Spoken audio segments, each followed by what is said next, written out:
السلام علیکم ورحمۃ اللہ۔ ترجمہ تفسیر القرآن الکریم، سبق نمبر 68، آیت 217 تا 218۔ اعوذ باللہ من الشیطان الرجیم۔ یسألونک عن الشہر الحرام قتال فیہ قل قتال فیہ کبیر وصد عن سبیل اللہ وکفر بہ والمسجد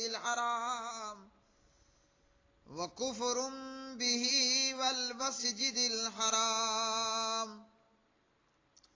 وإخراج أهله منه أكبر عند الله والفتنة أكبر من القتل ولا يزالون يقاتلونكم حتى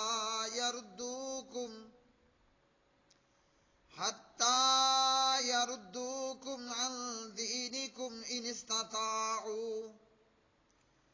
ومن يرتد منكم عن دينه فيمت وهو كافر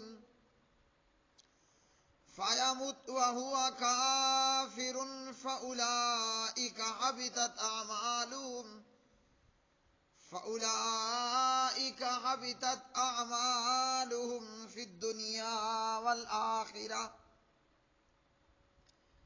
وَأُولَئِكَ أَصْحَابُ النَّارِ هُمْ فِيهَا خَالِدُونَ۔ إِنَّ الَّذِينَ آمَنُوا وَالَّذِينَ هَاجَرُوا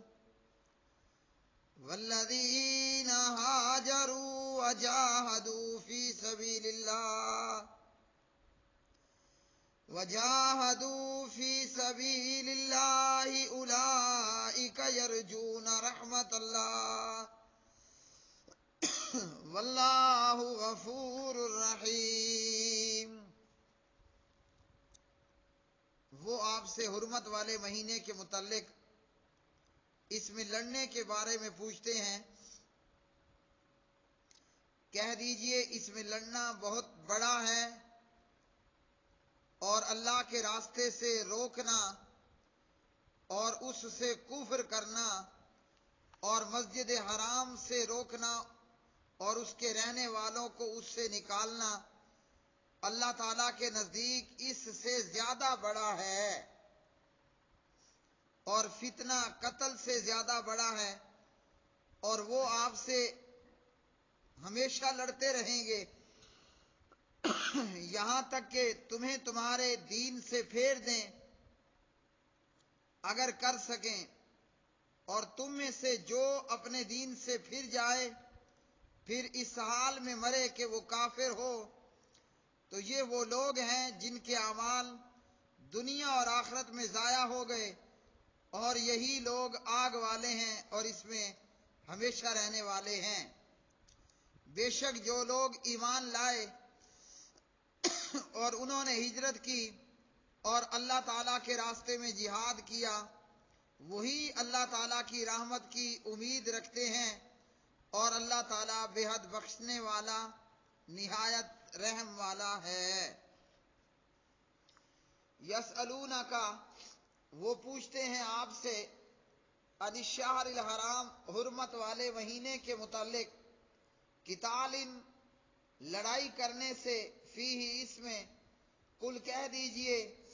لڑائی، قتال، لڑائی کرنا، فیہ، اس میں، کبیر، بہت بڑا ہے یعنی گناہ ہے، وصد، اور روکنا، عن سبیل اللہ، اللہ کی راہ سے، وکفر، اور کفر کرنا، بہ، اس کے ساتھ، والمسجد الحرام، اور مسجد حرام سے یعنی روکنا، وإخراج، اور نکالنا، آلہ، اس کے رہنے والوں کو، منہ، اس سے، اکبر، زیادہ بڑا ہے یعنی مذکورہ گناہوں سے، عند اللہ، اللہ تعالیٰ کے نزدیک، والفتنۃ، اور فتنہ یعنی شرک، اکبر، کہیں بڑا ہے، من القتل قتل سے، ولا یزالون اور وہ کافر ہمیشہ، یقاتلونکم لڑتے رہیں گے تم سے، حتیٰ یہاں تک کہ یردوکم وہ پھیر دیں تمہیں، عن دینکم تمہارے دین سے، ان اگر استطاعوا وہ استطاعت رکھیں، ومن اور جو شخص یرتدد پھر جائے، منکم تم میں سے، عن دینہ اپنے دین سے، فیمت پھر وہ مر جائے، وہوا اور وہ کافر کافر ہی ہو، فاولئک تو یہ لوگ، حبطت برباد ہو گئے، اعمالہم ان کے اعمال، فی الدنیا دنیا میں، والآخرہ اور آخرت میں، واولئک اور یہ لوگ، اصحاب النار دوزخ والے، ہم وہ فیہا اس میں، خالدون ہمیشہ رہیں گے۔ ان الذین بے شک وہ لوگ جو آمنو ایمان لائے، والذین اور وہ لوگ جنہوں نے ہاجروا ہجرت کی، وجاہدوا اور جہاد کیا، فی سبیل اللہ اللہ تعالیٰ کی راہ میں، اولئک یہ لوگ، یرجون امید رکھتے ہیں، رحمت اللہ اللہ تعالیٰ کی رحمت کی، واللہ اور اللہ تعالیٰ، غفور بہت زیادہ بخشنے والا، رحیم نہایت رحم کرنے والا ہے۔ ان آیات بینات کے اندر اللہ سبحانہ و تعالی نے یہ فرمایا کہ یہ لوگ آپ سے حرمت والے مہینوں میں لڑنے کے متعلق پوچھتے ہیں، تو حرمت والے مہینوں میں لڑائی کرنا یہ بہت بڑا گناہ ہے، اور حرمت والے مہینے ذوالقعدہ، ذوالحجہ، محرم اور رجب، یہ 4 حرمت والے مہینے ہیں۔ عہد جاہلیت میں بھی ان کے اندر لوٹ مار اور خون خرابہ، خون ریزی حرام سمجھی جاتی تھی۔ حرمت والے مہینوں میں لڑائی کرنے کے متعلق اس لیے سوال ہوا کہ واقعہ یہ ہوا کہ 2 ہجری میں نبی علیہ الصلوۃ والسلام نے حضرت عبداللہ بن جحش رضی اللہ عنہ کی سربراہی سرکردگی میں فوج کا ایک دستہ جہاد کے لیے روانہ کیا۔ انہوں نے کافروں کے ایک قافلے پر حملہ کیا، جس سے کافروں کا ایک بندہ مارا گیا، اور بعض کو انہوں نے مال سمیت گرفتار کیا اور مدینہ لے آئے۔ جب یہ واقعہ ہوا تو کفار نے مسلمانوں کو طعنہ دیا کہ تم نے رجب میں جنگ کر کے حرمت والے مہینے کی حرمت کو توڑا۔ تو اس پر یہ آیت مبارکہ نازل ہوئی کہ حرمت والے مہینوں میں جنگ کرنا یہ واقعتاً بہت بڑا گناہ ہے، مگر تم تو اس سے بھی بڑے بڑے گناہوں کا ارتکاب کر رہے ہو۔ وہ یہ ہے کہ اللہ کے راستے یعنی لوگوں کو مسلمان بننے سے روکنا، اسلام کی طرف آنے سے روکنا، اللہ کے ساتھ کفر کرنا، مسجد حرام سے لوگوں کو روکنا، اور اہل مکہ، اہل حرم کے رہنے والوں کو ہجرت کر کے ان کو ہجرت کرنے پر مجبور کرنا۔ اس کے علاوہ کفر، شرک اور اسلام قبول کرنے کی وجہ سے مجبور لاچار لوگوں پر، مسلمانوں پر طرح طرح کے ظلم کرنا اور ان کی قتل و غارت گری کرنا، تو یہ کہیں زیادہ بڑا گناہ ہے۔ لہذا اگر مسلمانوں نے تلوار اٹھا لی تو یہ قابل مواخذہ نہیں ہے۔ حضرت عبداللہ بن جحش رضی اللہ تعالی عنہ وغیرہ نے یہ سمجھا کہ حرمت والا مہینہ ختم ہو چکا، اور ان کو غلط فہمی ہوئی، اور اسی طرح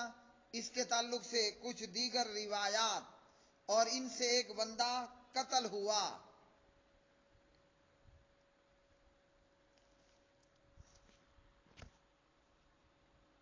ان لوگوں نے